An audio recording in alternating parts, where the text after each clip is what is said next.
Hello everyone and welcome to today's kitchen session, Applied Sports Psychology, how psychology can enhance performance.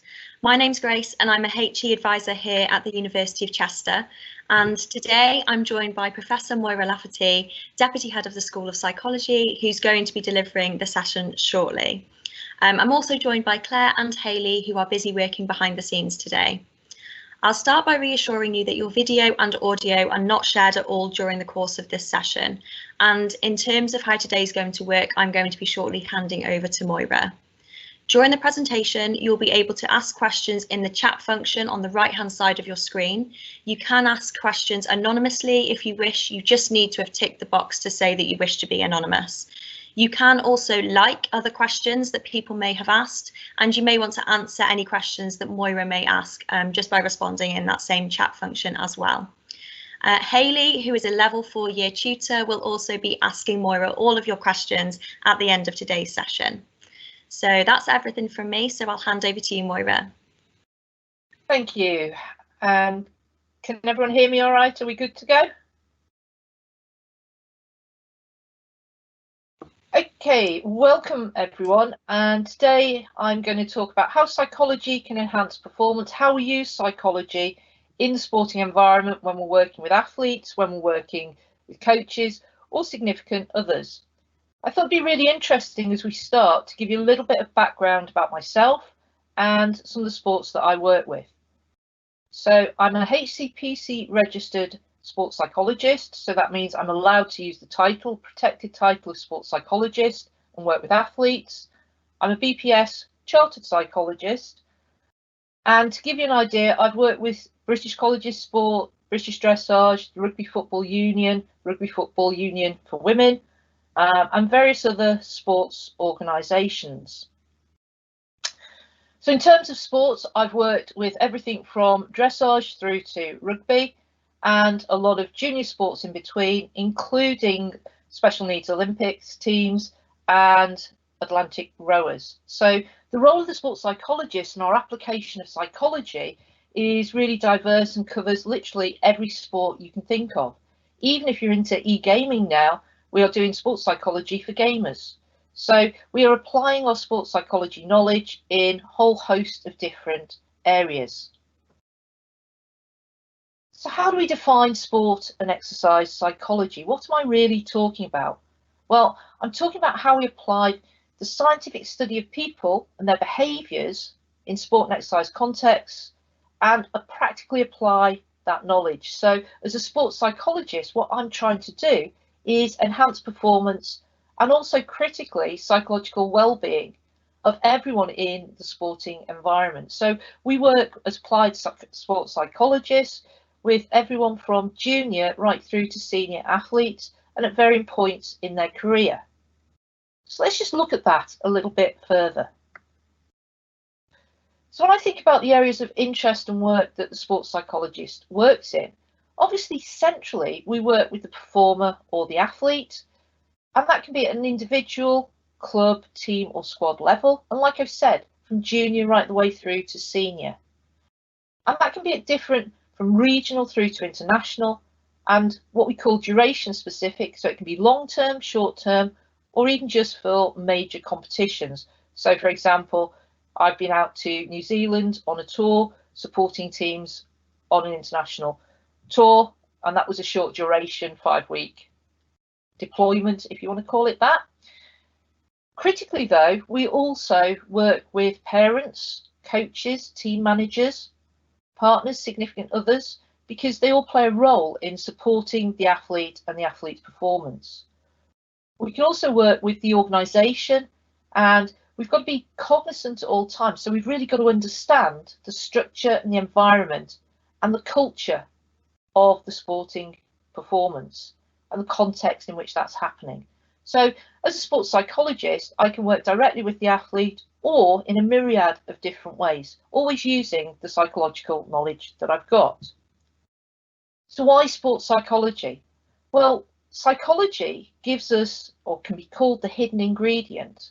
When we think about sports performance, we're talking about now gaining marginal gains. So trying to find that little ingredient that's going to set the performance apart from other performers. If we think about athletes in general, we've gone a long way in terms of physiological training, biomechanical analysis and development, and we're really looking for what we can do to maintain performance excellence and strive to improve performance. So more and more people are turning towards psychology to give them that marginal gain. Critically, when we think about psychology and we think about the different areas that we can work in when we're working with athletes, we're thinking about different aspects. So if you think about sports performance, we could be asked to work with an athlete coming back from injury, or we could be asked to work with a team in terms of developing cohesion. And I'm going to come on to some specific examples in a minute. What's critical about the sports psychologist, though, isn't just that we go in and do, we're actually going in and applying that psychological knowledge that we've got, i.e. what we term as the applied practitioner, our evidence base. So that means that as well as working with athletes, we're also engaging in research, we're also developing other interventions, usually critically looking at the context in which we're working, and then we're trying to say what questions haven't we answered. So for example, when I was working with women's rugby and I was looking for an evidence base to help their performance, what we found from the research was there actually wasn't any research looking at women's rugby players. So our next point of research was about actually asking the questions of that population. So it's really important when we talk about applying psychological knowledge that we're working from the evidence base. And that's where that relationship really comes in between research and applied practice. One of the things that you learn through doing psychology also is how to do the best research. So when we think about research methods are actually quite important to the applied practitioner. So let's look at some key areas of where the sport and exercise psychologist might work. So let's think about playing at home. Now, you may have heard about the concept of home team advantage. So that's the notion that because you're playing at home, you've got a superior advantage over the team that's come to play you. Well, actually, as a sports psychologist, using my psychological knowledge, I might argue that actually shouldn't be a home team advantage. It's not really an advantage because it may be that the away team is at a disadvantage. And that's really critically important because when we start to think of it in that manner, one of the things that we can think about then, how do we reduce that disadvantage? So what is it that playing at home gives you over your competitor? So let's think about it. You've got knowledge of the ground, you've got knowledge of the arena, you've got knowledge of even such simple things as changing rooms and the way to the pitch. So in essence, you don't have any of the fear factors or the unknowns. And what we know from psychology is when you don't have that knowledge, you tend to get a little bit more aroused or a little bit more anxious because it's fear of the unknown. So if we can reduce that with players, then we can mitigate the concept of home advantage. Critically as well, though, there's a lot of research that shows playing at home might not be an advantage, especially when it comes to critical moments. So fear of failure becomes an issue. So for example, there's some research by McEwen that looked at 100 years of team success in National Hockey League. Now, first of all, this is an American study, so we caveat the context and the culture.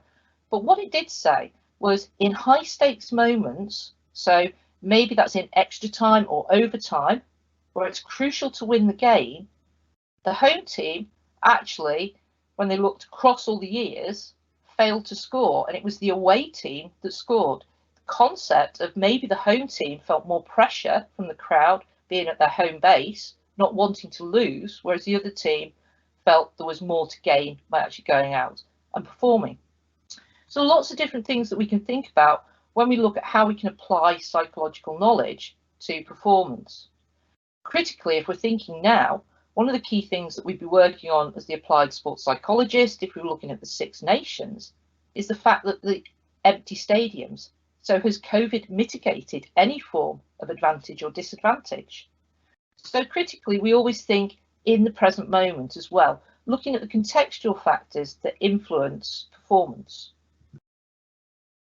Let's stick with rugby as an example for now. So Eddie Jones has talked about questioning England's arousal levels, and the Six Nations statistics show he's right. So this notion of them not being up for the game. Now, critically, as a sports psychologist, apply my psychological knowledge, I'd start to say, hold on a minute, when we're starting to look at arousal levels, what we need to be is looking at an individual level, because that's what our psychological knowledge tells us. So what do I mean? So as a sports psychologist, I'd be starting to say, look, we need to look at individual zones of optimal performance here. So what that means is that each individual sports player has a different level of arousal which maximises their performance. So very simple graph. What I'm showing, if you take player blue, what we can see is their arousal level for optimal performance is much lower than player green. So when we're talking about the team's got to up its arousal level, we've actually got to apply our psychological knowledge of individual differences to say, actually, yes, we need to do that, but we need to do that at an individual level for all players. If a player becomes over-aroused, then we might have a hothead moment. So assertiveness might turn into out-and-out aggression. So we need to always manage and apply the psychological knowledge to the situation in terms to maximise the performance. So that's just one example, drawing on something that's really current and topical and how we might look at it from the psychological perspective. We also work with athletes applying our knowledge in what we term high pressure situations. So how does the athlete manage their emotions at critical moments?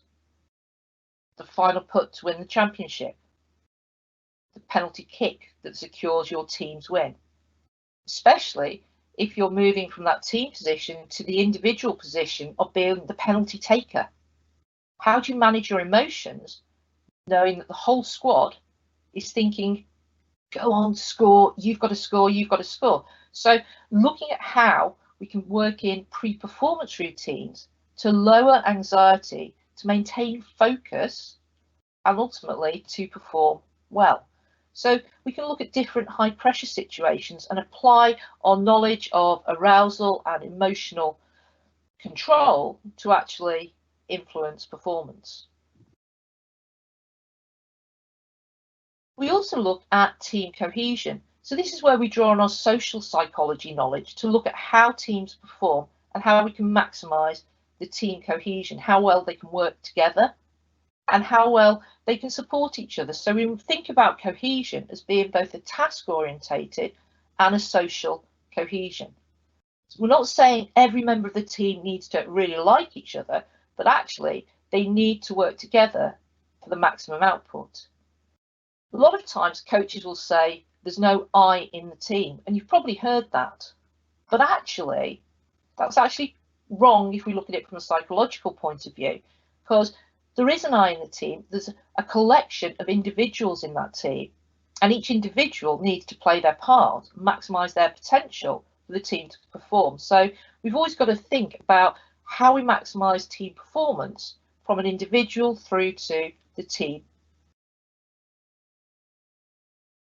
What's another area that we could look at? One of the other things where we might apply our psychological knowledge is through analysing and evaluating. So I often work with young performers or players who'll say, that ref doesn't like us. I'm not going to do very well because look who's judging. Now, those attributions, so the reasons they're giving for success and failure, we can start to look at that through attribution theory. Now, attribution theory talks about stable and unstable and task difficulty. And one of the things that we know, internal or external factors, when someone says, I'm not going to do very well because the judge doesn't like me, that's an external attribution. So it's taking away from them. They don't have to worry about their performance, protecting them in a way because they're saying, well, the judge doesn't like me, so I'm not going to do very well. But that's not going to help in the long term, we've got to look at it from a very stable perspective at an individual level. So we can start to look at the reasons people are giving for success and failure through attribution theory, and then look to alter those attributions in order to develop performance. Critically though, when we're doing all this, we've got one eye as well on psychological well-being. So when we're working with athletes as an applied sports psychologist, one of the things we're also looking at is psychological well-being. So when you think about it, being an athlete is only part of who that individual is, again drawing on our psychological knowledge. So when we think about supporting athletes, we might also be looking at critical factors around life on the road. So the stresses associated with being away from home, loneliness, isolation. How do we help athletes cope with those? We can also be working and looking at pressures and stresses. So what are the types of things that are impacting on performance, not just necessarily on the sports field, as it were, but also in life in general? Critically as well, though, when we look at how psychology can impact and improve performance, we've also got to look at how we support the athletes beyond the sporting life. So how do we help them at career termination stages? How do we help them on the next step of their journey? Or it may be that we're using our psychology to look at injury recovery. So in terms of how do we help an athlete return from injury? How do we help them through rehabilitation? What types of exercises can we do with them in terms of psychological exercises to help them overcome what they may say is the boredom of the rehabilitation phase? We also have a role to play as applied sports psychologists when we're looking at selection and deselection. So when an athlete is selected, great, but how do we work with an athlete who fails to get selected, or who has been part of the team and is deselected from the team? Again, we may look at working with the individual. We may look at how that selection or deselection is impacting on the group. And we may draw on knowledge of something called leader-member exchange theory, for example.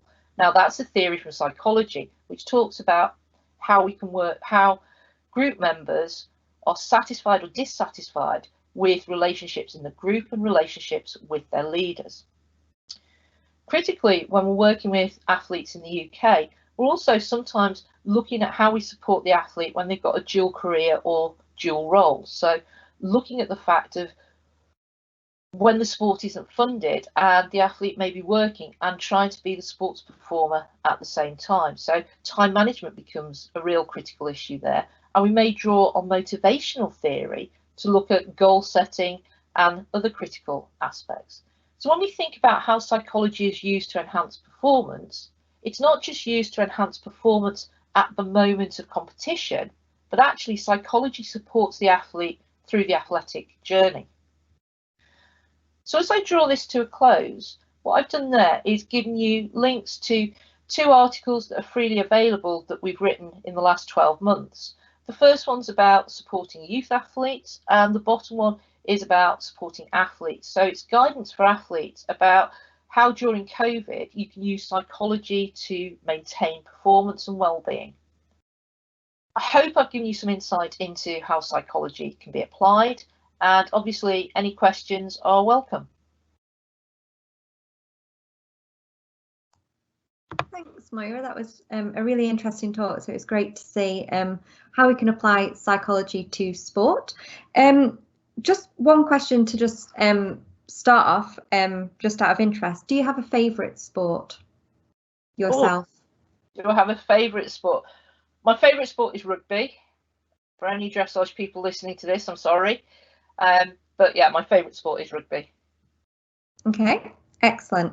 And you talked a little bit about the empty stadiums at the moment, and this is something I think, you know, when football matches are on, obviously you can have the applause on or the applause off. Is there sort of any initial research that shows the empty stadiums as being beneficial for away players? There's some research just come out of Germany, actually, that's actually started to look at this, and that's with the Bundesliga and looking at the impact of the empty stadiums. So people are beginning to look at the impact of the empty stadium. The early work on this was actually done by Alan Neville, and they looked at manipulating in a lab setting crowd noise. Okay. So, yeah. Okay. And you talked a little bit about penalty players. I wondered, is there any advice that you would give to penalty players, you know, to get over that pressure that they might be feeling?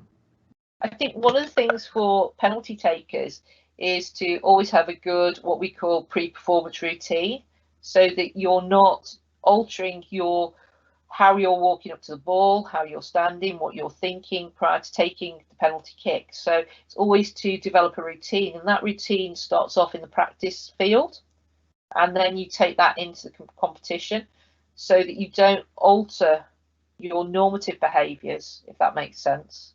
And I think the other thing that's absolutely critical when we talk about penalty takers is also that the team takes responsibility. It's not that one person, it's also a team responsibility as well.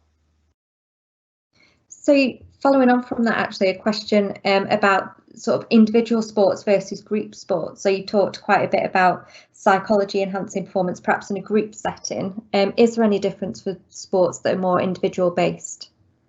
So no, and it's really interesting because obviously a lot of the work when I'm working with the equestrian sports is that the riders are competing as individuals, and we use quite a lot of very similar techniques in terms of how we help athletes prepare, but obviously we also look at critically other factors that in an individual sport you haven't got the team around you. If something, you know, if you make a bad, let's say a tennis player makes a bad shot, they haven't got the team saying it's okay, let's just go back, let's reset. So we've got to develop that mental resilience in the player so that they can do that. Does that make sense? Yeah, definitely. Thank you. So how, in terms of psychology at University of Chester, how is sports psychology addressed? Is this something that is taught? So obviously when we think about becoming a sports psychologist, one of the things that I'd always say is that you need that real good basic knowledge base of psychology.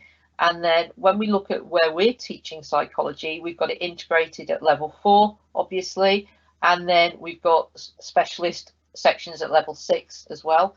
So psychology is part of psychology, and also obviously in sports science there's a couple of sports psychology modules there. Excellent. So following up on that, so how would somebody become a sports psychologist? Okay, so literally there's several different pathways to becoming a sports psychologist. Pathway 1, let's just call them pathway 1. You do your first degree in psychology, and you'd obviously want to make sure that's GBC. So you'd walk out with graduate basis for chartership. And I always think that's really important, because even when you start off thinking, yeah, I want to be the sports psychologist, you might do some work placement and go, you know what, not really. But if you've got GBC in your undergrad, that's opening the doors across psychology for you all the time. So I always think that's a really good critical thing to think about. When you've got GBC, you then go on to do a stage 1 masters, and that again is accredited by the BPS. And then that means that you've got all the theoretical knowledge that you need to start practicing. And at that point, you'd enter stage 2 training. And stage 2 training is where you can register with the British Psychological Society for their stage 2 training. And then you work with a supervisor and do 2 years applied practice training. And then you become an applied practitioner. Okay, thank you. So last question. A lot of students watching this might be familiar with social identity theory, and obviously you touched upon that being or being part of a team as being important. Are there any other aspects of that that could become relevant in terms of sports and sporting groups? So I think there's lots of different, in terms just looking at the social identity, or are you looking more globally at the factors? Yeah, in terms of social identity, how important is that and that body of research in terms of groups. I think social identity is really, really important. But I always think, and again, it links back to the notions of social identity, is identity with the team and identity as an individual as well. And I think that's a critical aspect there as well. That, you know, especially when we look towards career transition, where and how the athlete identifies and who they identify, and that what happens when they lose that identity. So social identity loss. And I think drawing on social identity loss literature is really important when we talk about career termination. Yeah, I think it's really interesting because, I mean, I don't really know much at all about sport, but I always think, you know, they say the home team has an advantage. And, you know, when you were talking about actually that might not be the case in terms of, you know, having to play up to keep sort of your identity, I think, yeah, really interesting. I think there aren't any more questions, so I think we'll hand back to Grace. Thank you, Moira. Brilliant. Thank you, Hayley. And thank you, Moira, for a brilliant discussion as well. Yeah, so that rounds up everything for today's session. We hope that you've enjoyed the session and found it useful. We are running many more of these kitchen sessions throughout the rest of this month and throughout March, so do check the schedule and sign up for any others that you're interested in just on our website. Going forward, the School of Psychology are actually hosting weekly kitchen sessions every Wednesday at 2 p.m, so do book onto any that take your interest. Thank you very much for watching.